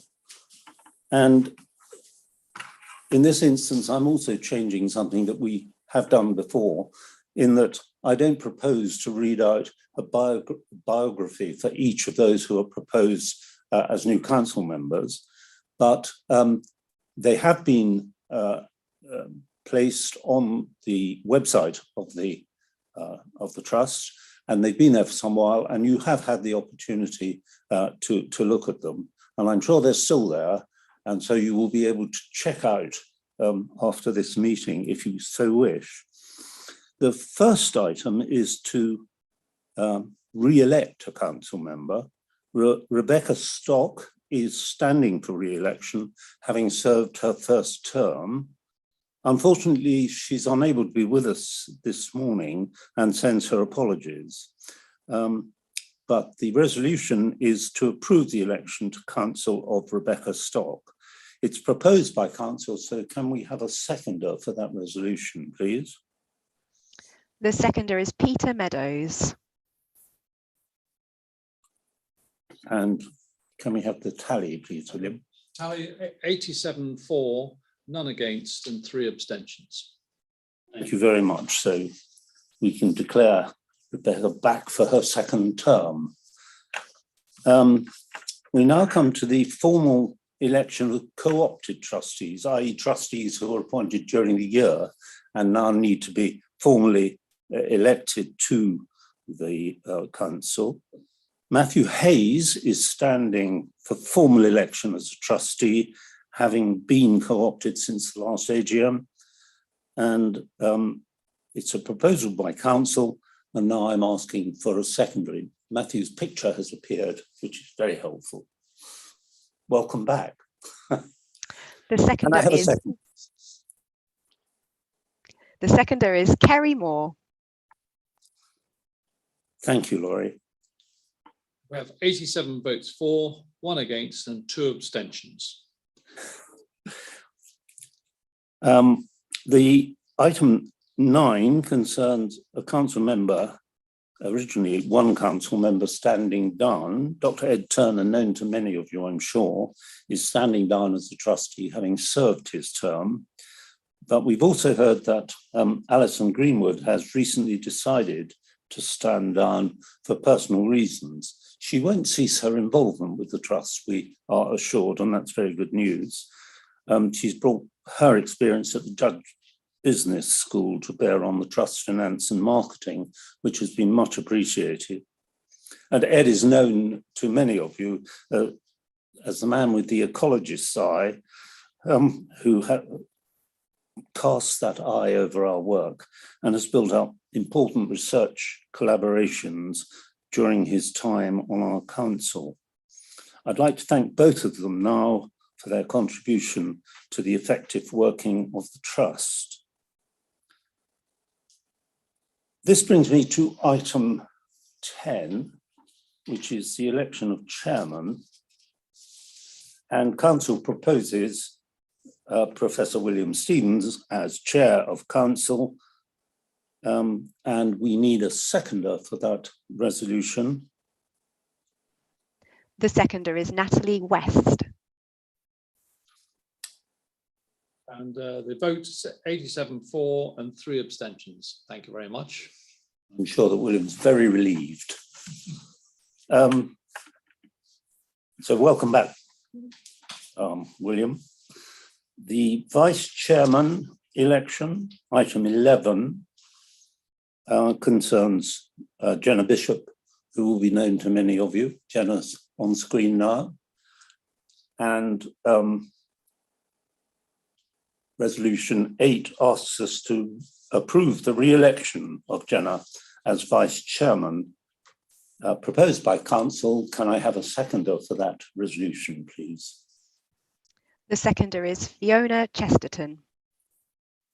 And the votes 87 for, none against and 3 abstentions. I'm not surprised. Welcome back as vice chair, Jenna. Election of honorary secretary.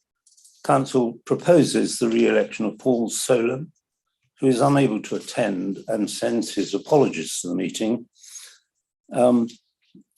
But we need, under resolution 9, to approve the re-election of Paul as honorary secretary. Can I have a seconder for that resolution, please? The seconder is Derek Langslow. Votes 87 for, none against and 3 abstentions. Thank you, William. Continuing with our elections, the officers, as it were, the election of honorary treasurer, council proposes the re-election of James Fanshawe, and you all had a chance to see James in action this morning, and presiding over a relatively stable and encouraging set of accounts. Can I have a seconder for council's resolution, please? The seconder is Mary Hawking. Thank you very much. And the votes 87 for, none against and 3 abstentions.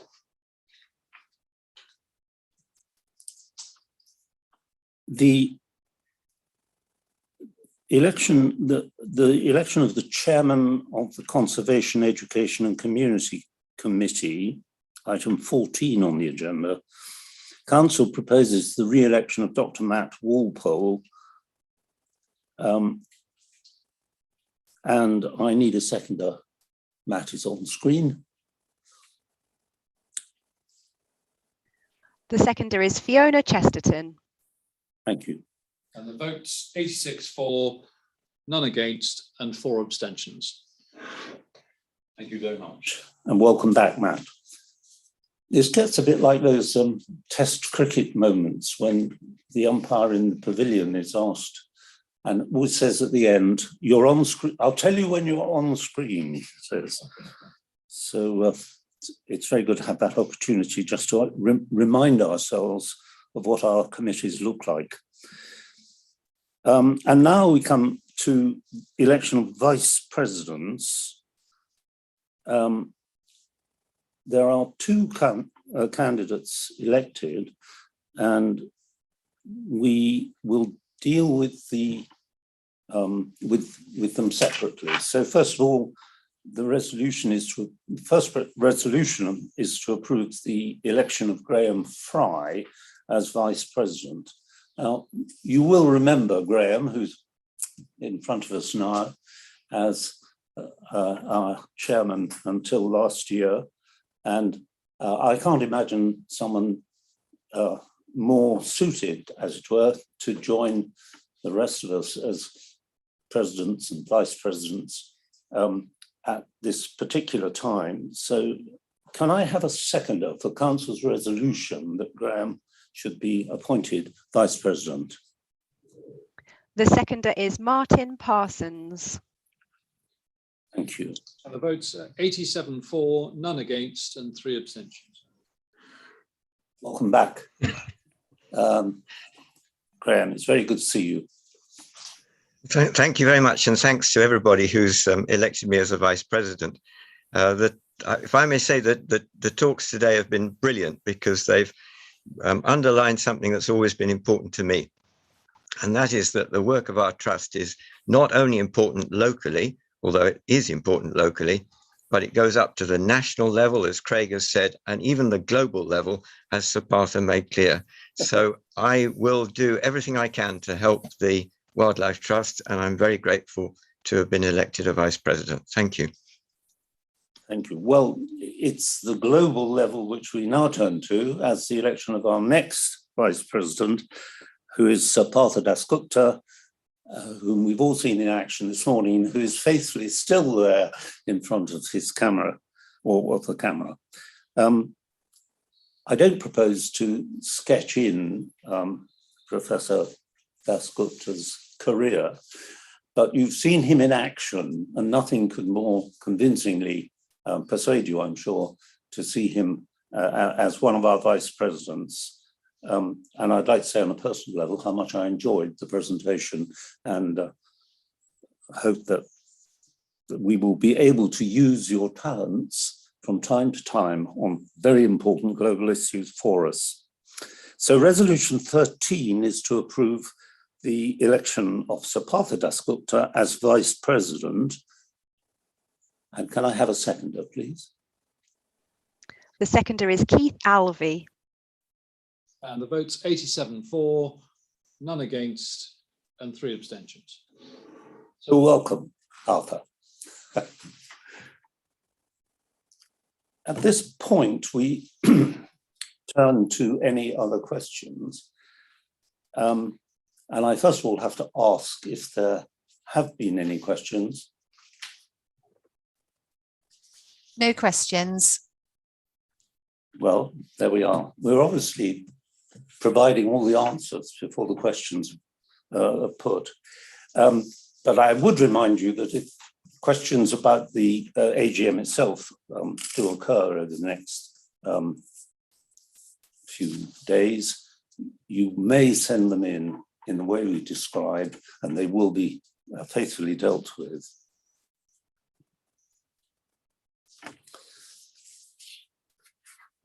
That brings us to a particularly nice part of the AGM where we talk about awards. An organisation like ours could not function without the dedicated support of a vast range of volunteers, including many of you who are with us today. Each year we honour volunteers whose contribution over the years has been particularly outstanding. The awards themselves take the form of £50 worth of books, and although I'm unable, sadly, to present the books in person, I can at least tell you what they have chosen. And we start with the Rashenda Huxley Award, which is there to recognise an outstanding contribution to any aspect of the work of the Trust. This year's recipient of the Regina Huxley Award is Keith Alvey, who is happy to be spotlighted, I'm delighted to say, and there is Keith on our screens. And I can tell you, though I can't shake his hand on it, that Keith has chosen Richard Mabey's Flora Britannica as his book. So congratulations to Keith, and if there were a round of applause possible, I'm sure at this point we would make one. There is a virtual round of applause in the air.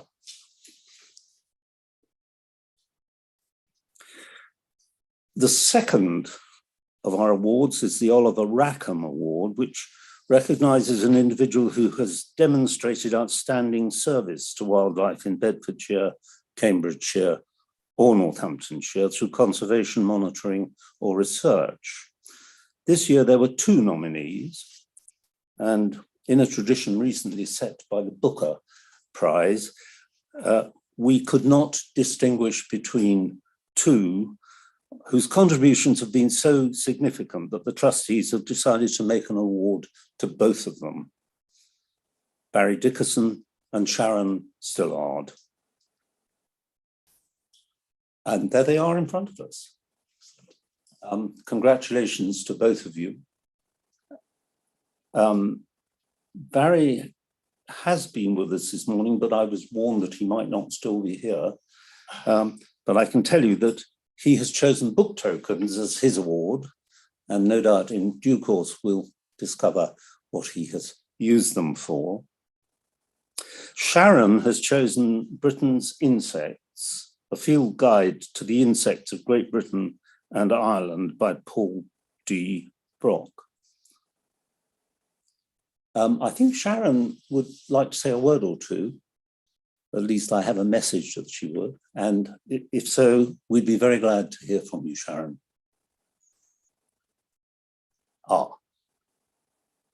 That's not going to work.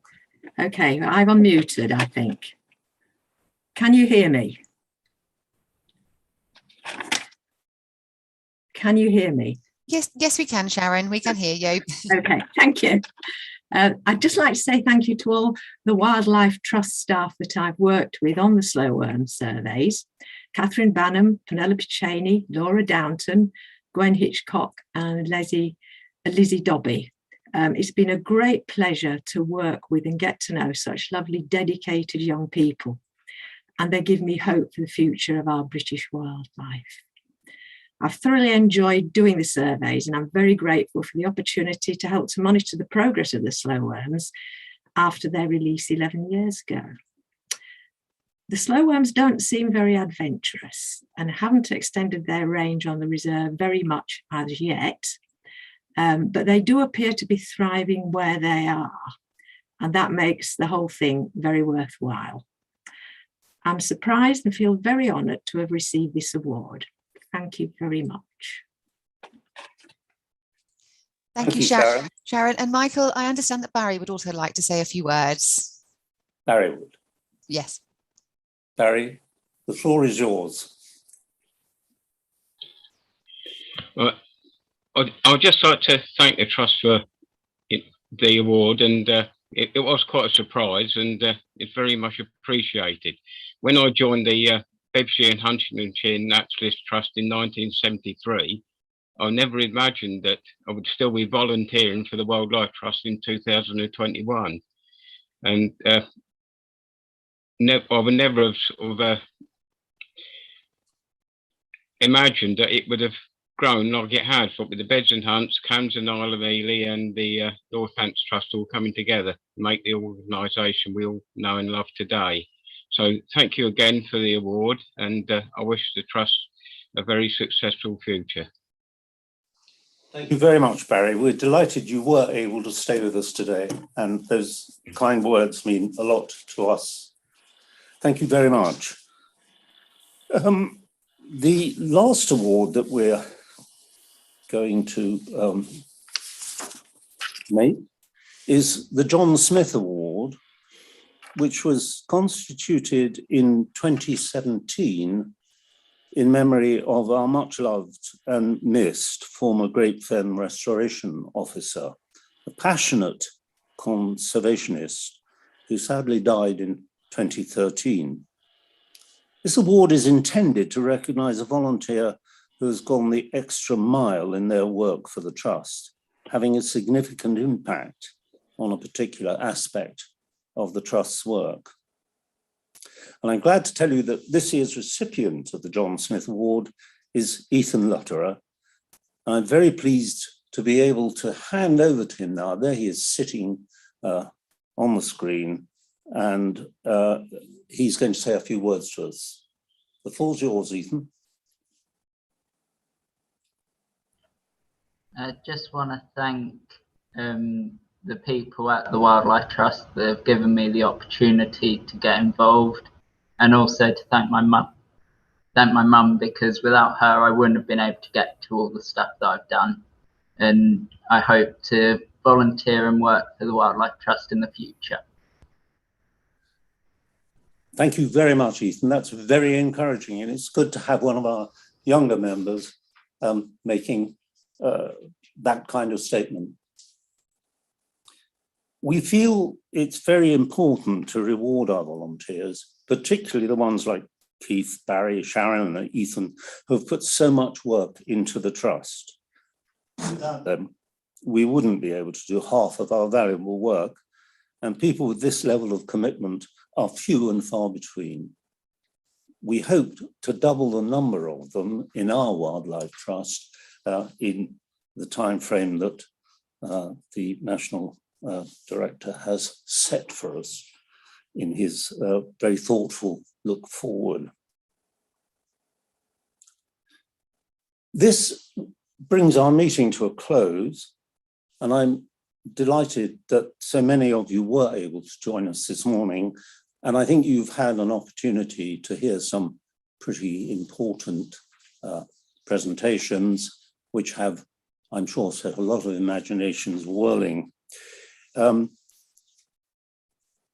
But before I do close the meeting, I want to say thank you to the members of staff who have handled what is a very complicated system established last year and now provides us with our second virtual AGM.